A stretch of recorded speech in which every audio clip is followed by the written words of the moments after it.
Olá, eu sou Ana Cristina Ferreira de Araújo e irei apresentar o meu projeto de dissertação que tem como título Avaliação Atual e Futura da Estrutura Funcional de Musgos Endêmicos da Floresta Atlântica, sob a orientação da professora doutora Cátia Cavalcante Porto e com a orientação da professora doutora Messia Patrícia Pereira Silva.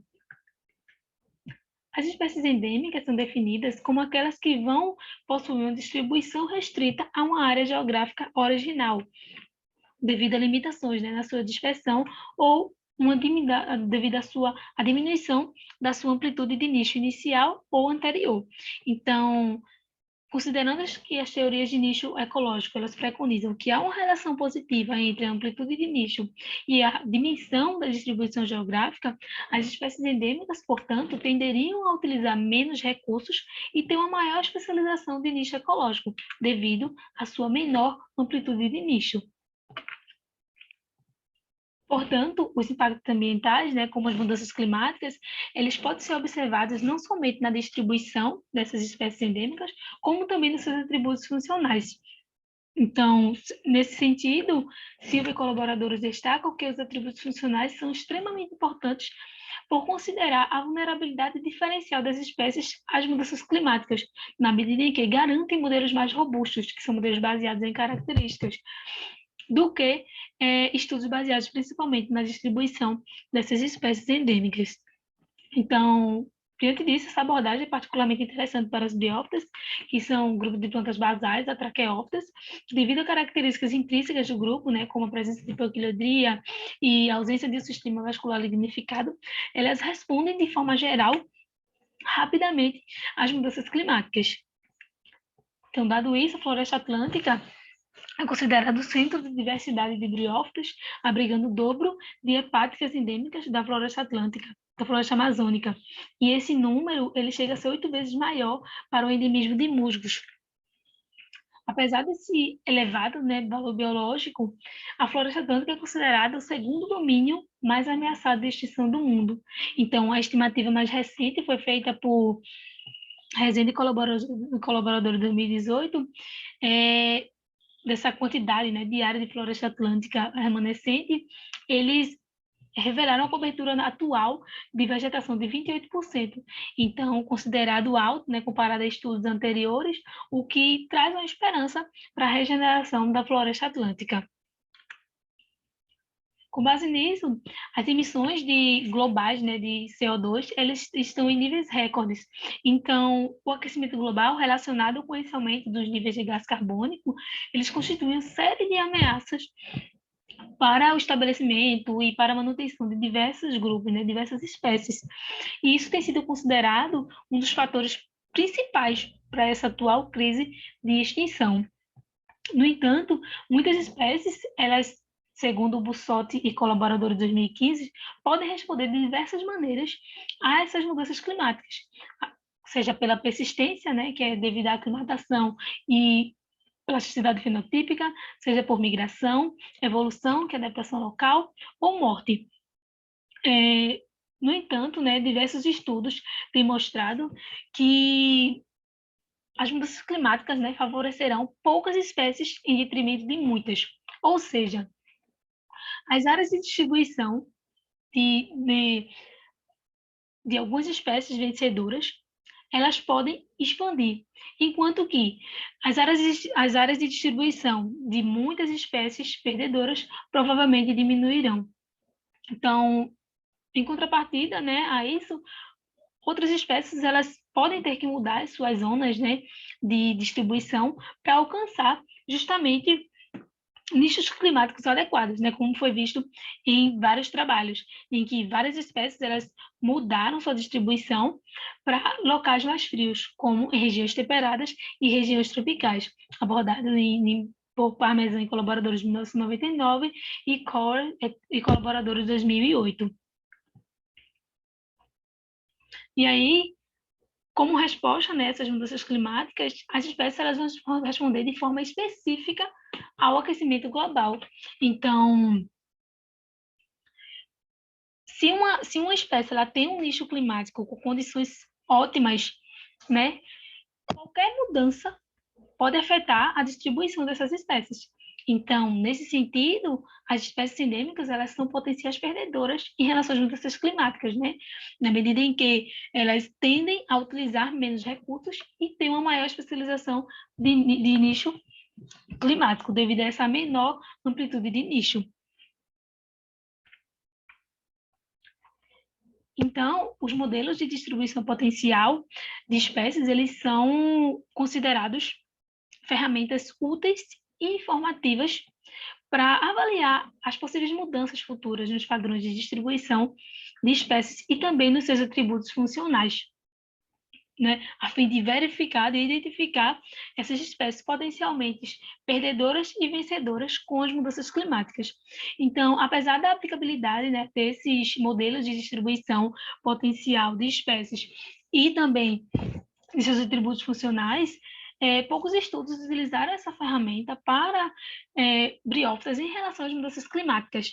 Então, sem dúvidas, esses modelos de distribuição potencial baseados em atributos funcionais, eles são particularmente interessantes, né, para o grupo de briófitas, visto que, dentre as características intrínsecas do grupo, elas são ectohídricas, né, muitas briófitas são ectohídricas, ou seja, elas vão absorver e conduzir água externamente, o que faz com que elas dependam do teor externo para manter o seu metabolismo.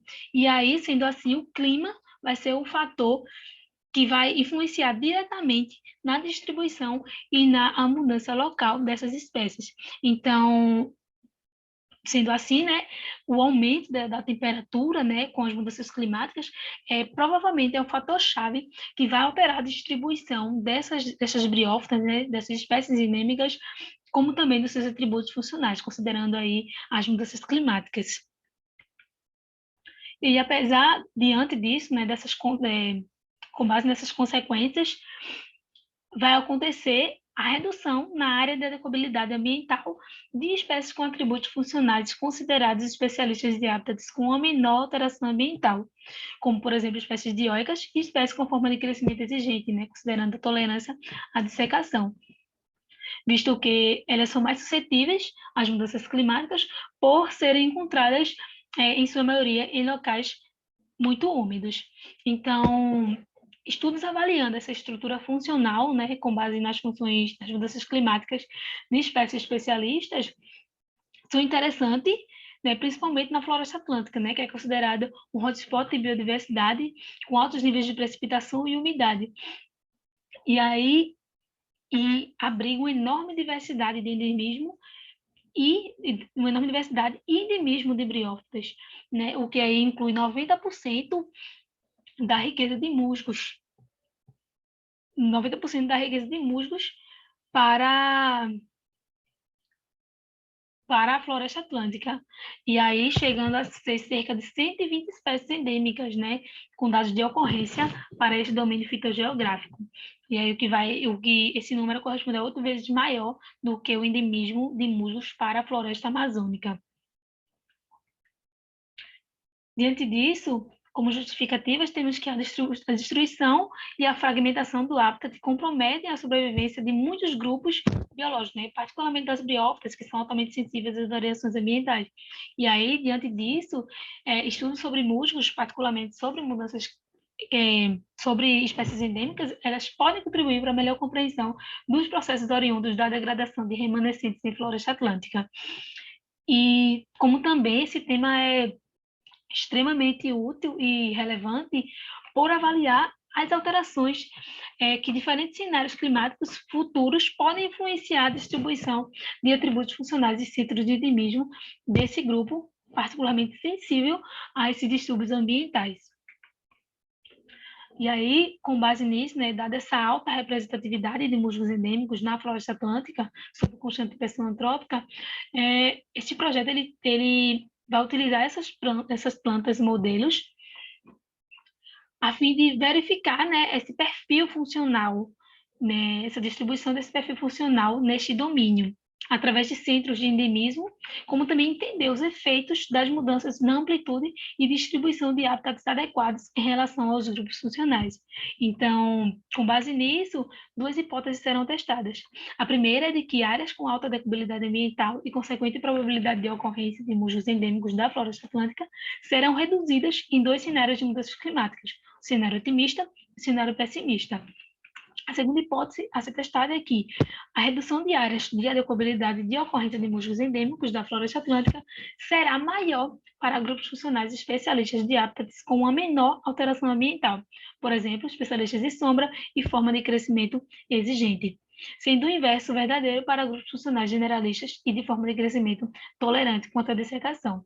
Então, essa redução de adequabilidade, né, de ocorrência de musgos vai ser menor para grupos funcionais generalistas de hábitats com essa maior alteração ambiental, como, por exemplo, essas espécies, né, especialistas de sol e forma de crescimento tolerante. E aí, com base nisso, o objetivo geral do nosso trabalho é avaliar a estrutura funcional de musgos endêmicos da floresta atlântica e analisar os efeitos das mudanças climáticas quanto à distribuição dos seus grupos funcionais. Entre os objetivos específicos estão classificar os musgos endêmicos da floresta atlântica quanto aos seus atributos funcionais, aos seus grupos funcionais, relacionar a distribuição de atributos funcionais com diferentes cenários de mudança climática e, por fim, avaliar a vulnerabilidade das espécies às mudanças climáticas. Em relação à metodologia, para todas as análises e mapeamento, será considerado os limites, né, do domínio fitogeográfico da floresta atlântica, que vai desde o Rio Grande do Norte ao Rio Grande do Sul,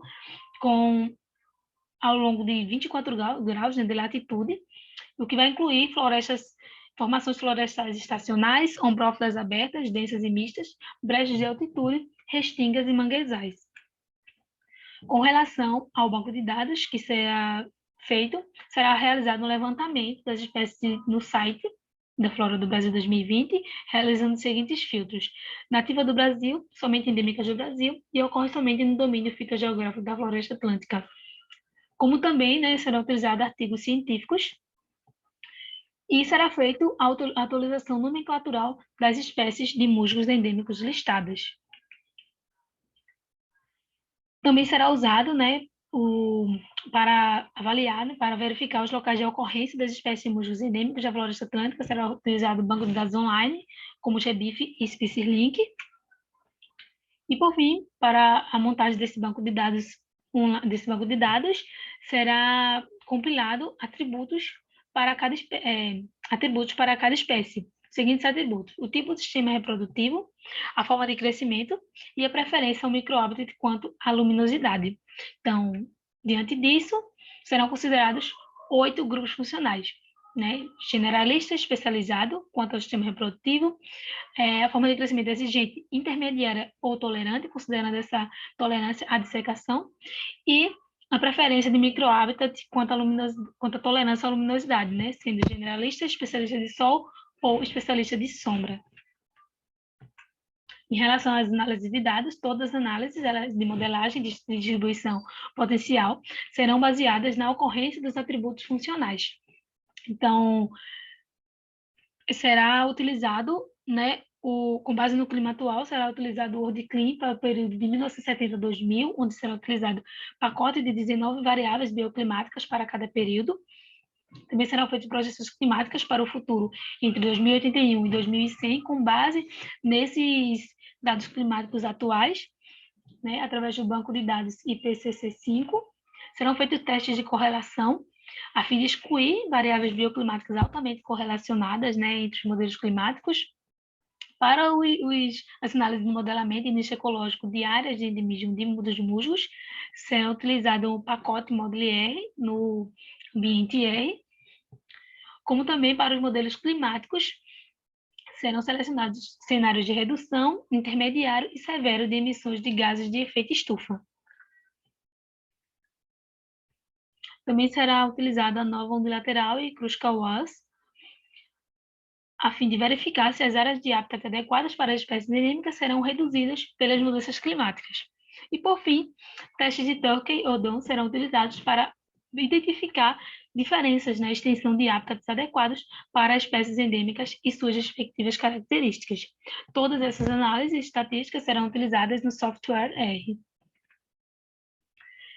E aí, por fim, espera-se que os grupos funcionais especialistas de hábitats com a menor alteração ambiental, como, por exemplo, espécies dioicas, especialistas de sombra e forma de crescimento exigente, possuam uma maior redução no seu hábitat adequado, ocorrendo o inverso para as espécies generalistas, que vai ocorrer uma menor redução do seu hábitat adequado.